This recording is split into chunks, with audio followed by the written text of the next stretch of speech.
She shook her head. She did not want to think or to wonder why the world behind her was as it was. She did not care. She was flying away from it, at the rate of 100 miles an hour.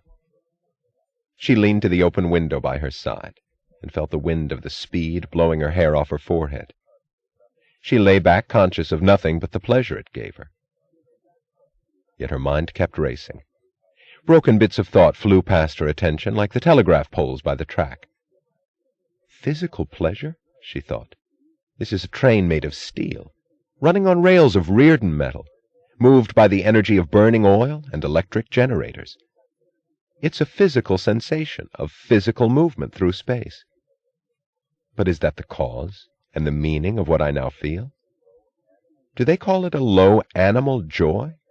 This feeling that I would not care if the rail did break to bits under us now? It won't, but I wouldn't care, because I have experienced this.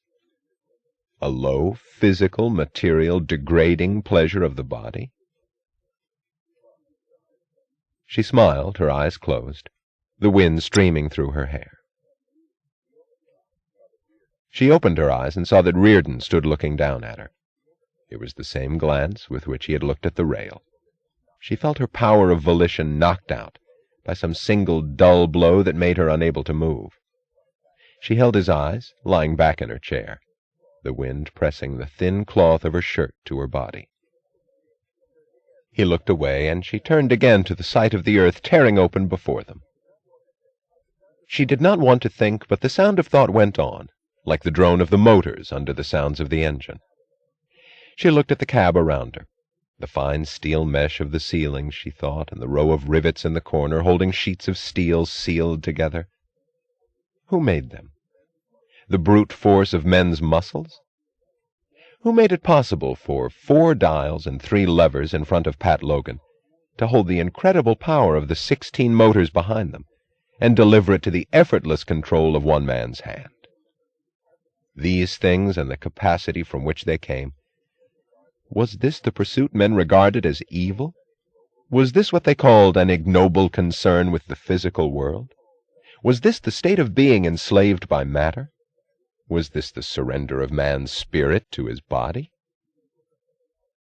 She shook her head, as if she wished she could toss the subject out of the window and let it get shattered somewhere along the track. She looked at the sun on the summer fields. She did not have to think, because these questions were only details of a truth she knew and had always known. Let them go past like the telegraph poles. The thing she knew was like the wires flying above in an unbroken line. The words for it, and for this journey, and for her feeling, and for the whole of man's earth were, "It's so simple, and so right."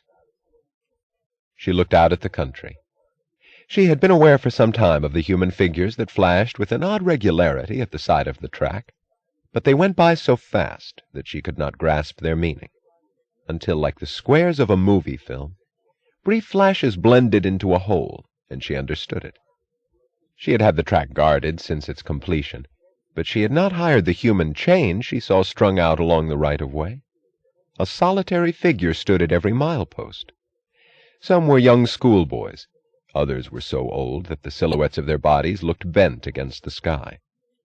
All of them were armed with anything they had found, from costly rifles to ancient muskets. All of them wore railroad caps. They were the sons of Taggart employees, and old railroad men who had retired after a full lifetime of Taggart service. They had come unsummoned to guard this train. As the engine went past him, every man in his turn stood erect, at attention, and raised his gun in a military salute. When she grasped it, she burst out laughing, suddenly, with the abruptness of a cry. She laughed, shaking like a child. It sounded like sobs of deliverance. Pat Logan nodded to her with a faint smile. He had noted the guard of honor long ago. She leaned to the open window, and her arms swept in wide curves of triumph, waving to the men by the track. On the crest of a distant hill she saw a crowd of people, their arms swinging against the sky. The gray houses of a village were scattered through a valley below, as if dropped there once and forgotten. The roof lines slanted, sagging, and the years had washed away the color of the walls. Perhaps generations had lived there, with nothing to mark the passage of their days but the movement of the sun from east to west. Now these men had climbed the hill to see a silver-headed comet cut through their plains like the sound of a bugle through a long wait of silence. As houses began to come more frequently, closer to the track, she saw people at the windows, on the porches, on distant roofs. She saw crowds blocking the roads at grade crossings. The roads went sweeping past, like the spokes of a fan, and she could not distinguish human figures, only their arms greeting the train like branches waving in the wind of its speed. They stood under the swinging red lights of warning signals, under the signs saying stop, look, listen. The station past which they flew as they went through a town at 100 miles an hour was a swaying sculpture of people from platform to roof. She caught the flicker of waving arms, of hats tossed in the air, of something flung against the side of the engine, which was a bunch of flowers. As the miles clicked past them, the towns went by, with the stations at which they did not stop, with the crowds of people who had come only to see, to cheer, and to hope.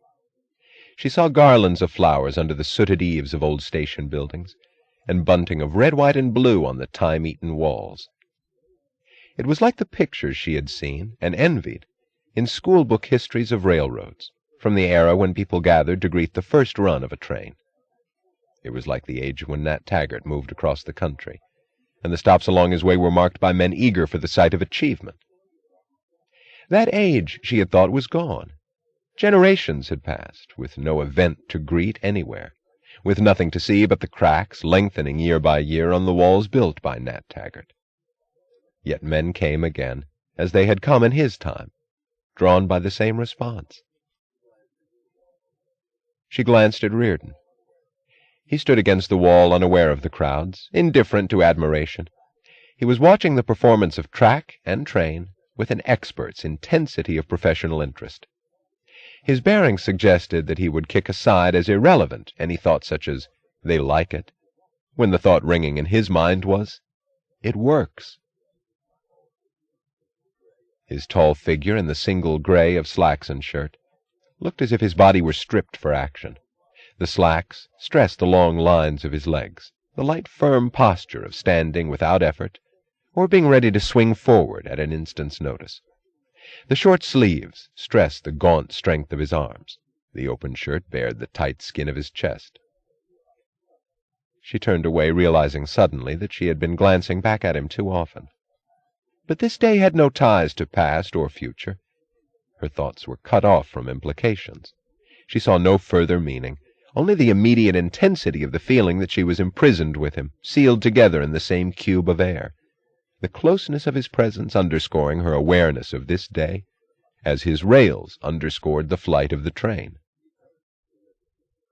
She turned deliberately and glanced back. He was looking at her. He did not turn away, but held her glance, coldly and with full intention. She smiled defiantly, not letting herself know the full meaning of her smile, knowing only that it was the sharpest blow she could strike at his inflexible face. She felt a sudden desire to see him trembling, to tear a cry out of him. She turned her head away slowly, feeling a reckless amusement, wondering why she found it difficult to breathe. She sat leaning back in her chair, looking ahead, knowing that he was as aware of her as she was of him. She found pleasure in the special self-consciousness it gave her. When she crossed her legs, when she leaned on her arm against the window-sill, when she brushed her hair off her forehead, every movement of her body was underscored by a feeling the unadmitted words for which were, "Is he seeing it?" The towns had been left behind. The track was rising through a country growing more grimly reluctant to permit approach. The rails kept vanishing behind curves, and the ridges of hills kept moving closer, as if the plains were being folded into pleats. The flat stone shelves of Colorado were advancing to the edge of the track, and the distant reaches of the sky were shrinking into waves of bluish mountains. Far ahead they saw a mist of smoke over factory chimneys, then the web of a power station, and the lone needle of a steel structure. They were approaching Denver.